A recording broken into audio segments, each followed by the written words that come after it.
Welcome to Condom Distribution as a Structural Intervention, Midwest Virtual Institute, brought to you by AIDS United as a part of the CVA Provider Network, supported by Cooperative Agreement number PS 19-1904 from the Centers for Disease Control and Prevention. Well, welcome to the CDSI implementation during COVID-19 panel. I am super excited to have this wonderful conversation with some of the amazing speakers that we have today. We're going to go ahead and get started with Tamika White, based in the city of based in Kansas City, Missouri Health Department, and I will go ahead and pass this off to her right now. Tamika, go ahead. Hello, everyone. My name is Tamika White, and I'm from Kansas City, Missouri Health Department. Just a little bit about myself. I've been here for over 3 years. I work in the HIV prevention and care department and also loss of care, and I oversee the condom distribution program and oversee some of our prevention activities. For those that were not here earlier, just give you a brief overview of our condom distribution program. Our program began in July of 2011. We use our CDC funds we received from the state of Missouri.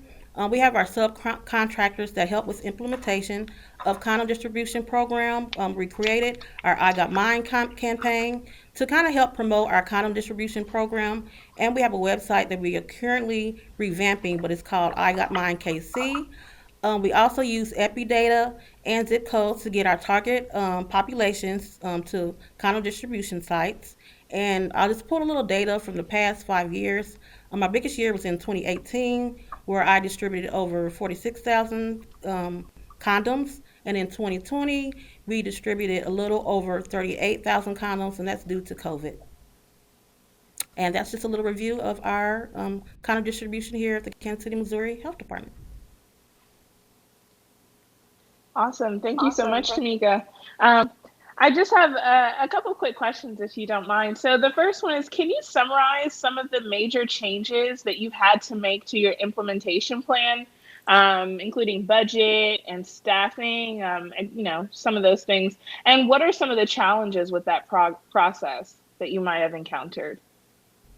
Absolutely. Due to COVID, we had to do small changes in our entire prevention work plan. And for our condom distribution, what I had to do is decrease the number of distribution sites. And we also had to decrease the amount of condoms that were given out per month due to COVID. Other challenges we've had because of the stay-home orders and different things going on, some of our distribution sites have closed. So we had to think of other ways, to get the condom awareness out. Also, some of our prevention staff, we no longer are doing interactive community. So what we're doing now is just, mailing out condoms and those sort of things. So those are some of the challenges. But the good thing about COVID is that we're now able to mail out condoms and everything is virtual. So we're able to save travel expenses, and we're able to sell. Also, we save money when it comes to prevention activities, which means there's more money left in the budget, where we're able to purchase more condoms. I was able to purchase more incentives. Also, for our subcontractors, they did the same, where they were able to purchase more condoms to give out to the community and incentives. So that is a good thing about COVID. Awesome. And were there any challenges associated with that process? With that change or with those changes, implementing some of those changes? The only challenges we had so far is just making sure that we have get out the word and condom awareness. So we had to change from going out into the community to now, as we see now, we're using virtual platforms. So a lot of our subcontractors, we are at several different social media platforms. We're on dating apps. We're still spreading the word out there that there's condom awareness. So now, instead of being out in the community, everything's virtual, where we're still letting people know where to get free condoms, where to go, everything just virtual. So that was a bit of a challenge, but so far everybody is doing great. We just jumped on board and made some changes. Awesome. And just one question from the chat that I think is super interesting is how are you using incentives in the condom distribution program? And also what kind of incentives, if you are using any? Absolutely, because we was able to save money due to not traveling anymore. I did purchase things like what people need today: hand sanitizer with our "I Got Mine" logo on there. Let them know where to get free condoms. We have swag bags. We have things to put credit card holders you put on your phone. And what I do when we have virtual events or even our condom distribution sites, when I do mail out, I'll send them a package of condoms, but I will also include in that package our incentives, which is condom holders, hand sanitizers, bags to give out to their clients, which way they would like to. If they like to mail them out themselves to their clients, they're able to do that, but I do provide them with everything they need, including those baggies, including all the things they need to give out to the people that they service. Awesome. Thank you so much. And the last question is what lessons are about condom distribution, or will you take about condom distribution during this time following the pandemic? It's all about connections. The lesson I can take is just that it's good to build those great working relationships with your collaborative partners in your community. You always want to have at least two persons of contact, just in case someone is no longer there for any other reason. You do not want your condom distribution program to go out the door with that person, so you want to keep connected. You want to build a relationship with those supporting agencies. You always want to check in with one another where you'll still be able to get those comments out to the community and just stay connected. Make sure you keep in contact with your condom distribution partners. And, say from that, Awesome. just stay connected. Sure. Thank you. Are there any other questions for Tamika? Unfortunately, we have to say goodbye to her. She has to leave us a little bit early, so I want to make sure that folks can go ahead and ask any questions and get any insight while she is still here with us for the next few minutes. So feel free to pop in the chat, or you can turn your mic on and just share verbally. But just a couple seconds. Okay, Tamika, I think that is it. Thank you so much for joining us. We will go ahead and be moving to Heather and Natalie, but thank you again, Tamika. We had a fantastic day, and I hope you have a good one.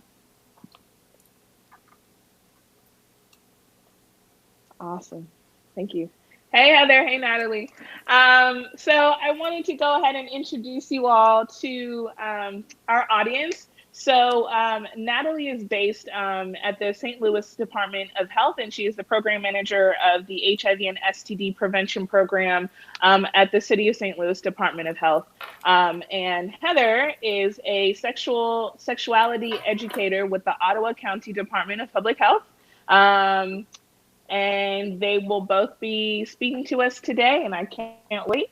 And so I will go ahead and pass it to either of them, whoever wants to.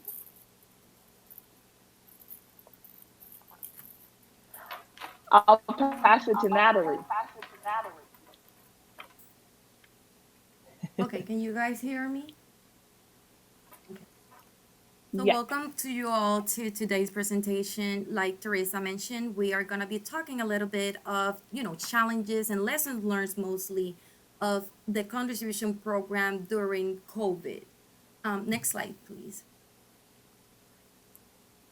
So just to go a little bit back so you guys can have some context of the situation at the city, on March 7th, we received the first confirmed case of COVID in the city. By the 16th of March, we already have the first confirmed case in the city, and March 7th was in Missouri. By the 21st, we already started with a stay-at-home orders issue, which lead immediately to changes on HIV prevention services. Agencies modified the way services provided to the commissioner's order that were basically stay at home, social distancing, and the use of the PPE, as well how businesses or offices will be working in staff capacity. With that, we have a lot of transitions in the program, including transitioning to appointment only, termination to face services, temporary closing of agencies. Some prevention staff got also furloughed in some point because we are stationed at the health department and also the condom distribution program. We have to reassign some staff to assist with COVID duties, and also all our outreach activities got canceled due to the restrictions. Next slide.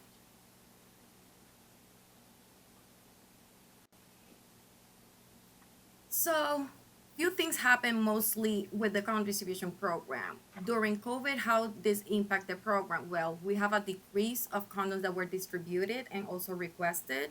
We have a lot of challenges recruiting new businesses. Do many of them they were closed due to stay-at-home orders or COVID regulations in place. Also, something that we experience here, we have delays on shipping or items that were back ordered or items that were low on stock. So that caused some impact in the program due obviously the few requests that we have in place we were delayed due we didn't have the inventory on stock.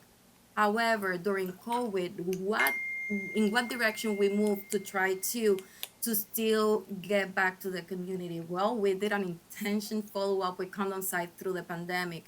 We tried to reach our active sites and inactive sites also through past years to see what agencies and businesses were open and try to re-engage and see what was the situation at that point and see how we can either collaborate, drop condoms, or how accessible the business was to the community so they can have access to condoms. Also, we work a lot with gatekeepers and point of contact. I will say that have been one of the most successful things that we did in the past. We have worked with gatekeepers and point of contact in the community. However, now with COVID, due to the closing of business, these have become kind of our new normal. Previously, we didn't have the implementation of Condom by Mail, so now we are working to have this in place too. We have also subcontractors in the region that they are have the Condom by Mail program in place. So we have subcontractors shipping condoms out here in the health department. We are working also in updating our website, and we are going to be implementing also a condoms by mail program when this is completed. And finally, we distributed condoms as part of COVID educational kits as appropriate because we here in the health department we were doing some drop off thermometers. Also, we did a collaboration with other agencies, for example the diaper bank, so we decided to take that direction. The transition of the condom distribution program, this was like a big assessment that we did, taking consideration the three A's of the program: availability, accessibility, and acceptability. So how we move the program, taking in consideration those three big pillars. So for the ability, we did a major audit. We're going to be doing our major audit for 2019 condom sites just to make sure the places that we have were inactive by then, they want to re-engage and be again in the program. For 2020 sites, we are going to determine, okay, what sites were out of business and what sites are going to still active. Also, make sure when you're evaluating the availability of condoms to take in consideration your condom stock levels. Consider also national storage and delays on shipping.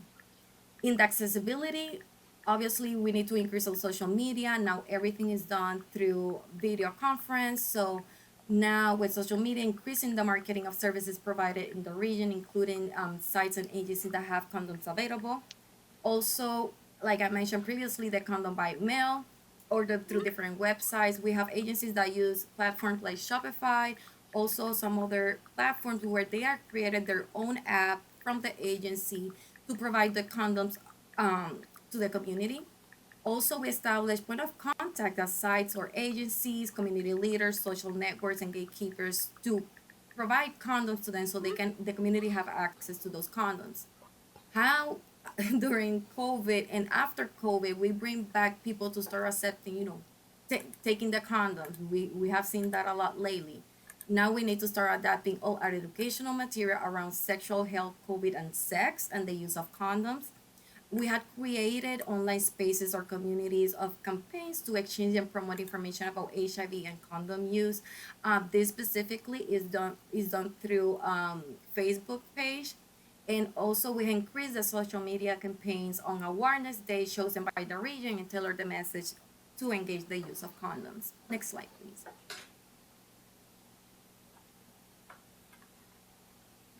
Okay, so these are the recommendations based on our experience working with the condom distribution program. First, educate yourself in your region about COVID guidelines, what to expect. This is something that is changing all the time, meaning that sometimes you drop a condom in agency and you're expecting that those condoms are going to, be distributed in certain way, but definitely when you go back, maybe it wasn't because COVID guidelines changed. So be on top of those COVID guidelines so you can see how that can impact your program. Also, implement best practices to ensure the safety of the staff and individuals of the community. An example of this is the condom access and physical distancing policies. Consider also your access to current condom stocks levels, and that will be in-house. So for example, like I mentioned previously, we are experiencing low stock, we're experiencing back orders and delays on shipping. So now how that will impact what I have in place right now versus the orders that are going to be working in the future. Consider how the delays in regulatory approvals will impact your program. Condos manufacturing and shipping can also impact. Keep in mind, not all the agencies work the same way. All depends the capacity that they have now. Processes to authorize purchases and submit orders can be delayed a little bit. So also take that in consideration where you're placing your orders of condoms. Revisit the priorities of your region, what I'm missing, what we won't be able to achieve. Obviously, most of the content distribution programs are attached to specific deliverables. So make sure you sit down with that plan and you are able to still target the population for your region, taking consideration the new normal in prevention activities. Um, Plan ahead. Be sure to cover all the what if, and this is related to staff and also the community. What if the person is not there? What if the agency is closed? You always may want to have a plan B, um, to see how you're gonna be moving forward with the program, because now after COVID, this is kind of like a try and error to determine what it works best for the community to get access to those condoms. Plan ahead, be sure to cover all the what if. Oh, I forgot to mention also social media. This is very important. You can always still be connected to all those point of contact, gatekeepers, and community-based organizations through social media. You will be surprised how much information you can get through internet. So just keep in mind to always just go back and just verify the information of the agency or business. Equip your staff, what resources that they need: PPE, technology, cross-train your staff. Like I saw previously, most of the people who is attending here in some capacity is working directly with the program. However, after COVID, we know quarantines, people can get sick, people can be taking care of kids working from home. So it's really important to cross train your staff. You cannot rely on only one person to run this program. We don't know what is going to happen tomorrow. If you are not in the office or you cannot come to work, who will be processing order? Who will be doing the purchases? So keep in mind to cross train your staff so all that way is not only in one person. Like I said previously, use your community partners, establish new partnerships, re-engage old partnerships, follow up with your gatekeepers for idea of engagement or collaboration. You will be surprised about all the ideas that gatekeepers can give you, or all the assistance that gatekeepers can give you. So that will be your best friend on these times right now. Ensure condoms are part of the essential health communities delivery if available in your agency or community partner. Like I mentioned previously, we were doing some deliveries of thermometers, and also we were having a collaboration with the diaper bank. So with that, and also some other agencies that they were providing food drive or food pantry or distribution of good and needs, we pair with them to do a collaboration where we were providing them the condoms. So at this point is pretty much identifying those areas or those individuals in the community who have these programs in place so they can be the ones who can be distributing these condoms. Sustain delivered through community service points that can support physical distancing. Again, just keep in mind COVID guidelines. Sustain condom access through private sector outlets, and utilize this opportunity to modernize your condom distribution program services, offering to respond to rapidly changing on landscape. Example: explore online ordering system for free and subsidized condoms and lubricants. Next slide, please. And that will be everything from me. I don't know if you guys have any questions or want to leave the questions for the end, but that's pretty much everything for my region. Thank you.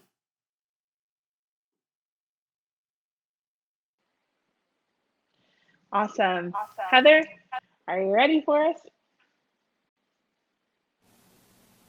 Awesome.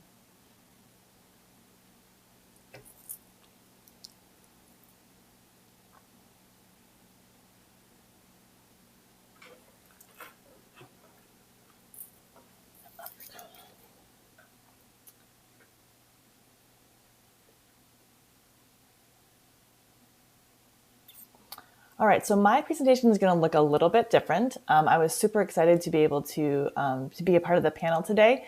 I've been mostly working in COVID, and actually tomorrow we have a COVID vaccine clinic, and so talking about sexual health has been a real treat this last few days. So again, my name is Heather, and I'm a certified sexuality educator, and I do work for a local Ottawa County Department of Public Health, which is in Holland, Michigan. So it's along the shores of Lake Michigan. So I'm just going to give a brief description of my condom distribution program, kind of an overview, and then I have my COVID kind of lesson learned at the end. And I'll kind of hustle through so that we have some time for questions. So in 2014, my condom distribution program entitled Wear One was developed, and it was developed in response to emerging STD rates that we continue to see climb in all age groups, but particularly in those under the age of 25. Next slide. And then I also, prior to developing our condom distribution program, also did some research and got the information about who was having sex, at what age is our target population engaging in sexual activity, are they using condoms, are they accessing STI testing, just to get a good snapshot of kind of what's going on. So here you can see that kiddos in our county are engaging at age 15 and a half. When they had sex the last time, about 38% didn't use a condom, and about 25% are accessing STD testing. Part of my goal, or one of my goals for Wear One, was to look at where exactly are we finding STIs. And for many of you, your focus is on HIV, whereas in Ottawa County, it's primarily we focus on chlamydia and gonorrhea, simply because we don't have a lot of HIV cases, maybe 1 to 5 every year, versus hundreds and hundreds of cases of chlamydia and gonorrhea. And so one of the ways in order that I partner with our epidemiologists as well as our GIS department in looking at, again, by zip code, our data, where are those kind of hot spots, so to speak, where we're seeing the chlamydia.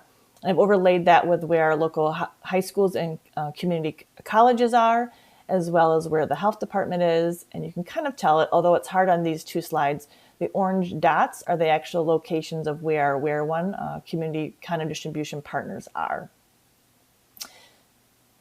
And so I oversee Allegan County as well. And so this is just the map of chlamydia rates for Allegan County. And those two maps actually can really paint a picture in terms of data and telling a story for your community when you're trying to engage community partners, particularly non-traditional health community partners, in being a community site for condom distribution. So our target audience is those 25 and under within our two communities, or two counties. So again, Wear One was established in 2014. It has now been replicated in 46 of the counties in Michigan, 2 universities, 1 community college, and we've distributed hundreds of thousands of condoms since 2014. Again, following those CDC guidelines of the 3 A's. And here's a map of Michigan where Wear One has been replicated. So as you can tell, right, there's like a condom trail all the way to the UP. People can access free condoms pretty much anywhere in Michigan. And so having at least 40% of our population have potential access to free condoms. In terms of funding, we get a variety of different funding avenues. We fall under Title X. We have state STD monies. Our county dollars also are used for funding of our program, along with grant funds that we've written. And then internally, we split the costs for the program within 3 cost centers. And like many of the speakers have said before, it really is about partnerships. It's about those community partnerships, but it's also about internal partnerships. So creating a consistent health message within your health department first, and then expanding that out to your community partners. So utilizing epidemiology, utilizing your health communications persons, making sure that everyone in the sexual health clinic is on board, the MIHP, the maternal infant health individuals. Everyone has to be on board internally before it's going to be successfully externally. And then I'm able to use external partners like our juvenile detention center, who actually package all of the condoms for me. In terms of community partners, right, people have talked about utilizing kind of like the low-hanging fruit. So who do you already have partnerships with, established partnerships, and then using the data, utilizing those maps and engaging with your non-traditional health partners and knowing, again, where are the people in your target audience, where are they going, where are they accessing their food, where are they going for fun, where are they getting their snicky snacks, where are they buying their liquor, and being able to know, again, where that target population is and getting feedback from them as well. So our condom packs are they look just like the background. They're in little brown packages. They contain different variety of condoms, lubricants. They have information on how to access sexual health services within our county, and then information on STD testing in particular. And we have them available in English and in Spanish. In 2018, we launched Condoms by Mail for Ottawa and Allegan County. And to date, we've a little over 11,000 condoms have been distributed. That is continuing to go up, as we see, again, as a reflection due to COVID. But during COVID, or in last year, our state actually also launched Condoms by Mail. So for health departments who did not have a program put into place for their community members, they were able to access a link through our state website and offer free condoms by mail to communities or to other members within their community. In terms of community outreach, just like what everyone said, I think the 2 key words for, living through COVID or post, whatever you want to call it, is that we've learned to be flexible and pivot on a dime. And that's true when we think about community outreach and how you're getting the word out. So we've utilized oodles of social media. We were able to do some community outreach during the summer months that were socially distanced, so within our migrant camps and other health fairs like at larger apartment complexes, et cetera. But we weren't able to do big college events because the students obviously weren't at college, and then word of mouth. So again, kind of pivoting those monies and where they were spent in terms of our community engagement and social media budgets. I've also had the privilege to work and have 2 evaluations. It's actually 3 evaluations completed within our program. One with our local university and their Masters of Public Health program.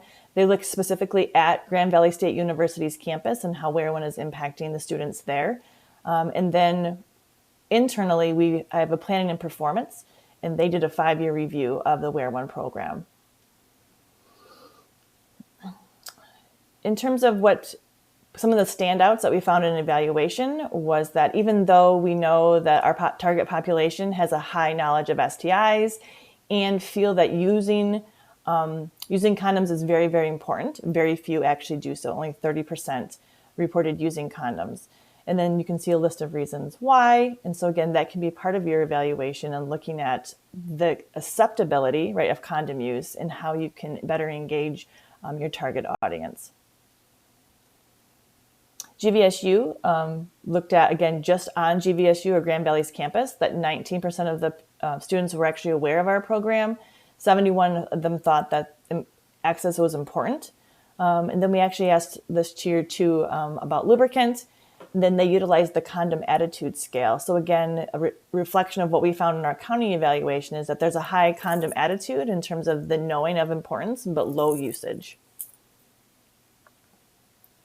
So just some few pictures of me and my sexual health nurse, Leanna, doing some outreach in the community. So you can kind of just flip through those, and then I'll just give a kind of a talk about COVID. I don't know if my COVID slide made it in there or not, but some of the things that how COVID has affected us is, again, increasing targeting our condoms by mail. We had to be obviously learn to be flexible and pivot in these times. We were giving condoms out as we were doing curbside appointments. So, thinking again outside that brick and mortar and meeting our individuals where they're at. We were able to do some health fairs. I actually had to have my clerical staff do the condom packaging because products and myself were not allowed inside the juvenile detention center for a really long time. So again, thinking of who else I could incorporate. And we talk about the cross training, like Natalie had mentioned earlier, and having that staff do that. We also had to do, typically my staff does the condoms by mail. And because we were asked to work from home, that was no longer, we were no longer able to do that. And so we had environmental health staff as well as sexual health clinic staff who were assigned to do the condom by mail orders. And so again, that cross training of individuals and looking to be, again, flexible within the parameters of that COVID-19. I'm trying to think there was one other thing I thought about in terms of our flexibility with COVID. I know the thought has escaped me, so I apologize for that. I'll probably think of it later, or maybe if a question comes up. And that is an overview of our Wear One program in regards to looking at how COVID has affected it and kind of looking at, and we were glad that we had condoms by mail established prior to this so that we had that to fall back on. And then we used a lot of our budgeting monies, we pivoted into that for social media advertising and for postage and access to those condoms by mail. I think that's it. Hopefully there'll be some questions.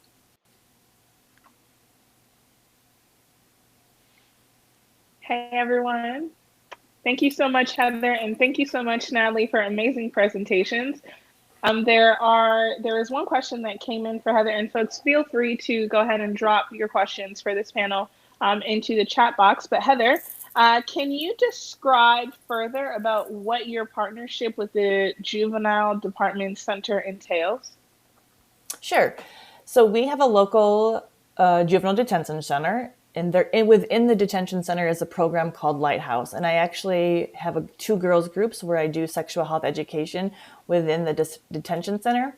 And while they're detained and as part of their program, they actually have to do volunteer work. So they package all of the condoms that are distributed in our community. So I drop off the condoms, the lube, the bags, the stickers, all the goodies, and they, in their free time, and they can count up for volunteer hours, package all of my condoms for me, which is a really, really great partnership.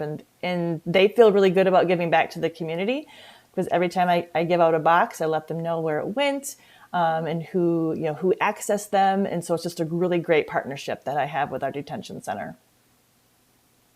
That's awesome. That's great. Thank you so much. And this question is for both Natalie and Heather.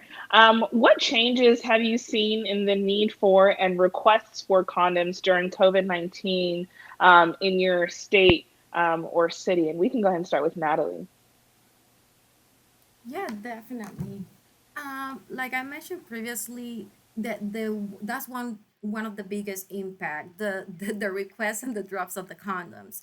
So definitely with that, we have to come up with some other changes in our program to how we actually, make this arrive to the right people based on we have our population of interest. Also, we need to make sure that they have access to the condoms. So during the pandemic, some of the changes that we saw, obviously because all the places that were closed, that we noticed a big drop. However, The health department also is promoted as a condom distribution site. Even though in some point we didn't have the entry allow of visitors, people were still coming to the city to pick up condoms, and that is something that we had seen more often with the time. So with that, I will say that even though COVID came, closed business and everything, you can see how big is the need of having free access to condoms in the community because people still relying on them. So yet it's changed, but people still looking for them. So with that being said, I feel like we have been able to kind of do more personal kind of like drops, offer them individually, in that way, so to suffice, the request that they need. But during COVID, that was one of the biggest things, the drops, the requests, and with people coming in, we have noticed that, people have been requesting more because obviously they don't have access to previous places that they provided condoms. So at this point, we are kind of like still kind of like figuring out how that is gonna look like in the upcoming months again because we're the health department. We're still kind of in some COVID activities, so it is a learning process right now here in the city. Yeah, so Heather, we do you have saw anything you definitely want saw to our add? condom. Oh, yeah, we definitely saw our condom by mails increase. And the one thing I wanted to say too is that our regular condom packs that are out in the community do not contain latex free. So if people need or want latex free condoms, they do have to do it through our condoms by mail. That's like an actual choice for them. And then we did leave the vestibule open in our health department so that people, they couldn't come into our health department, but they could go to the little lobby before the real lobby, and we had condoms available in there as well for people to pick up. And I will say that, during the shutdown, things like the liquor stores were still open and the convenience stores. And so they were giving away oodles more than what they normally would be giving away because people weren't be able to access them at the tattoo or the barber shop and things like that. And so when our stores did reopen, we were seeing more quantities going out. For me personally, for my health department, I can't say that our numbers will be down drastically because I feel like the places that were open were distributing way more than what they normally would have during that time.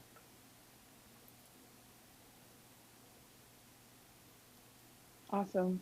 Wonderful. Thank you. So I really appreciate the way in which you guys kind of framed the idea of really its innovation in the light of and in the context of COVID-19.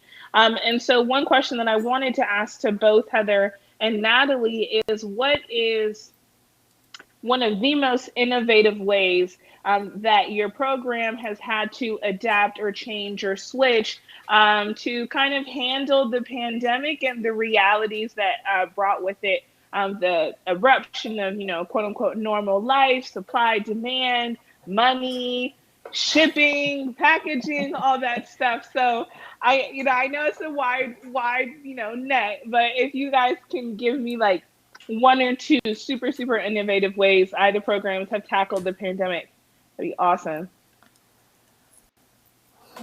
Definitely. So just to give you a little quick backstory, when we started here with the pandemic, I was one of the person who was working with the resource guide, the community resource guide. I was the one who kind of like put that together for the people who were doing contract tracing. So I have to do a lot of digging to see what it was available in the community. So through that digging is when I start finding this food drive, the delivery of goods. There was a lot of volunteers that they were like not even from an organization or agency, just group of people that they are just doing food pantry or delivery of goods or pharmacy.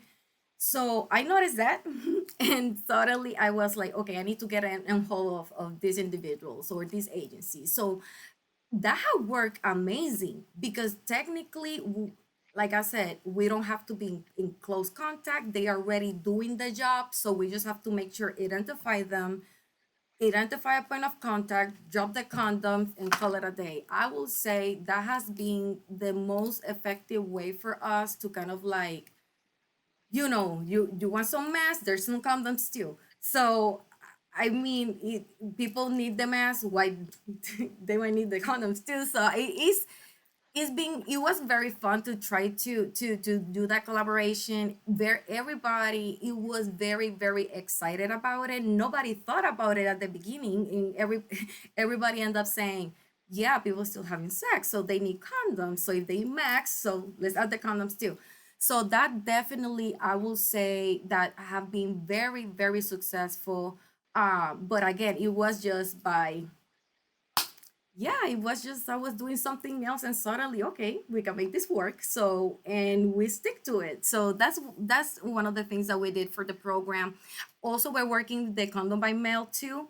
So that is something new that we didn't have in place that we're working right now. But I will say, if I have to pick one activity that actually make us to success through the pandemic, I will say definitely the collaboration with delivery support groups, um, just volunteers that are doing already COVID work in the community. That sounds like a great use of leveraging partnerships. Thank you so much, Natalie. Heather? I think for us, it was, I think, the same thing. Where were people going during the pandemic? If they're not going, out to restaurants, they're not going to the bars, they can't go get their hair cut. So where were they going? And so one of the places that we partnered with was our local food pantries, because there was a huge increase in our community for people to access food because of loss of jobs, or people were furloughed, like all of those things. So we actually partnered with our local food pantries and not only offered free condoms, but flu shots and STD testing. So we were going again to where the people were, utilizing our social distancing, kind of all the things that were put into place.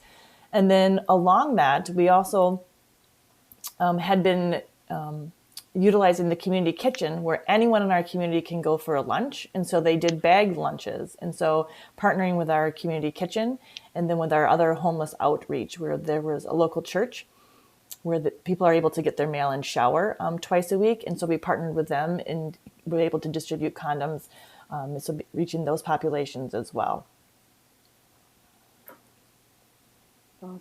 Awesome. Thank you so much. And really quick, there's a couple questions in the chat.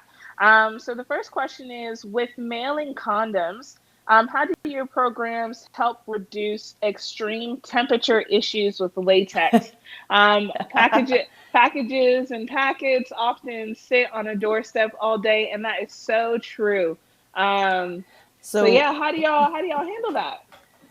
So we have a disclaimer on our website. So when you're signing up to get free condoms by mail, and like this weekend, we're supposed to have like a polar vortex, we just say, hey, FYI, if you're, going to order condoms, you best be checking your mail, on a regular basis, so that they're not sitting out there. So we do put a little disclaimer for heat and for cold on our website, on the actual order form itself, so that they are, again, reminded of, that the extreme weather temperatures can affect condoms in and of themselves.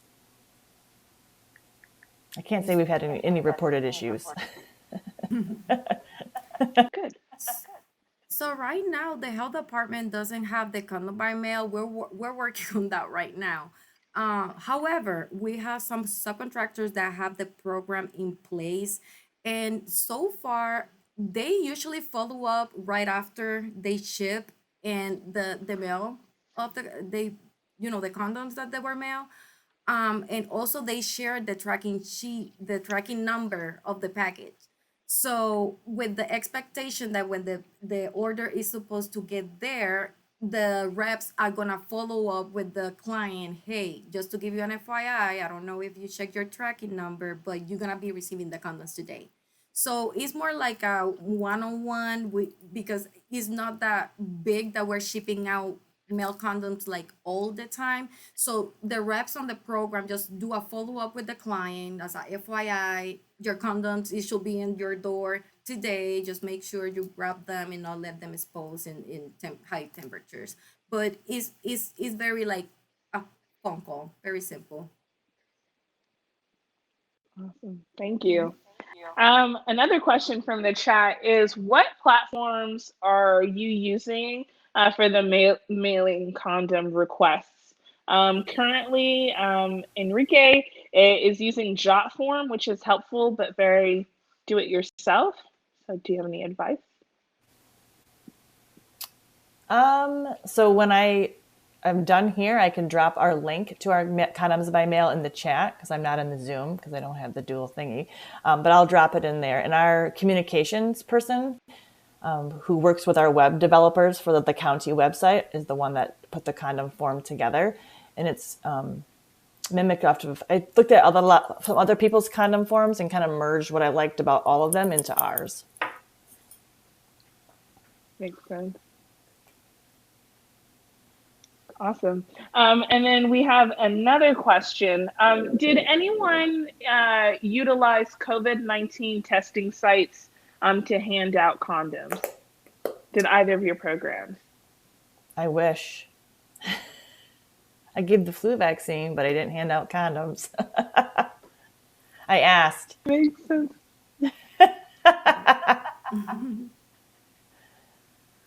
Awesome. And then another question is it possible to add a label on the outside of a package envelope warning about temperature sensitivity?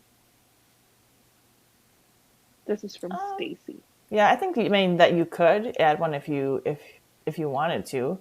We just mail ours out in plain manila envelopes, and we've had it so that it's considered to be flat mail, because if I actually mail the condom that you saw in my presentation, it's too thick to fit through the mail system, so they actually charge you $3 versus 52 cents to mail it. And so even lessons learned on condoms and postage, that you can't send that thick package through the mail because it costs way more, and people were having to pay for postage when it got to their doorstep. But you definitely could add a label if you wanted to, but we're trying to keep it as confidential and kind of low key as possible. Awesome, thank you. And then I have another question as it relates to postage and stuff. Is that something that when you're developing your implementation plan and you're thinking about budgeting and staff resources and stuff like that, is that like a huge part of your thinking, is really how are you going to get this stuff out? And is that like a significant portion of the budget, or is it'll be absorbed somewhere else? Natalie, I see you nodding your head. Yeah. Definitely, in my case, that we are in the process of developing the condom distribution by mail, definitely you need to take in consideration, like Heather mentioned, the price of the shipping, how many condoms you're gonna put, because that is gonna add some weight. You might want to project how many condoms you're gonna be sending so you can have that shipping cost allocated for it. So definitely, I will say budget wise, yes. I've been, because I'm working on this process right now, I have to be very mindful about, how much we're gonna be using to ship out, because that will be coming also from the funding just to buy condoms. And also that's another component. Who will be working on shipping those out? Here in the health department, we have mailing services. So now we're in the process of either we do it through the mailing, regular processes at the health department, or do we want to do this externally so we can just go and ship those out? Because as you know, usually health departments as a government, you have some other processes and procedures in place, and that can create sometimes a barrier when you want to get things like out right away.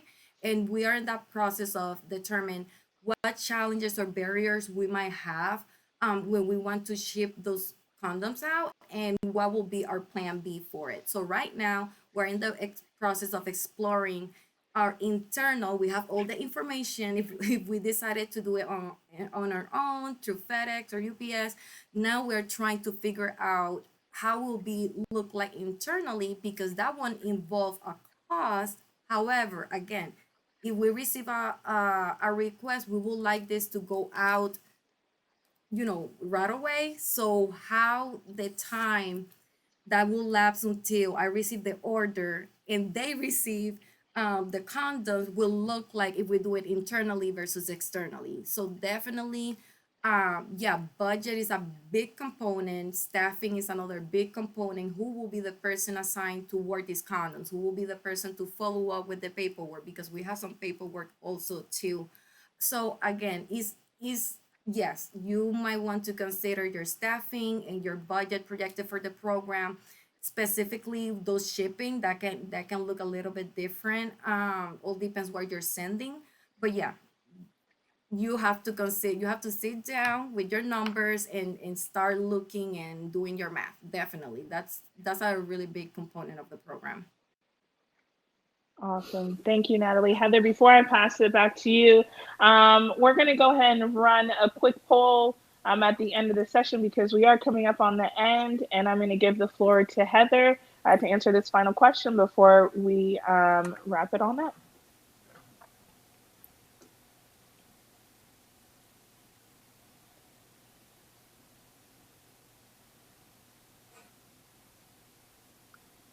Heather, Oh, I'm did sorry. you? That's the No, it's Condoms by okay. Did Mail. you Did have you want me anything? to? Oh, I was just going to say, and I think it really depends. Are you like thinking about one health department in your population versus a state health department in mailing? Because it's going to look very, very different. And I think so. Looking at what are you even capable of? Because we do the mailing internally ourselves. I have one clerical staff that helps me to do it. Is it an overwhelming job? No. Does it take hours a day? No. Do we get orders every day? Yes. So again, it just depends. And I think how much time and effort do you want to put into it? Because you spend a lot of money advertising, you're going to get a lot of orders. So it kind of could ebbs and flow. And so again, making it part of your larger package of condom distribution. Just like when you have your communication plan, you don't dump all your money into social media. You have all the different caveats. And so kind of thinking about how big or little do you want that program to be within your larger condom distribution program. Awesome. Thank you so much for that feedback. Um, well, folks, we have come to the end of this panel. I absolutely want to give a very, very warm thank you to Natalie and Heather for joining me and giving us so much insight and information and honestly support and affirmation because we know that trying to set this stuff up during in the middle of a pandemic is hard. So it's really awesome to see the work being done in real time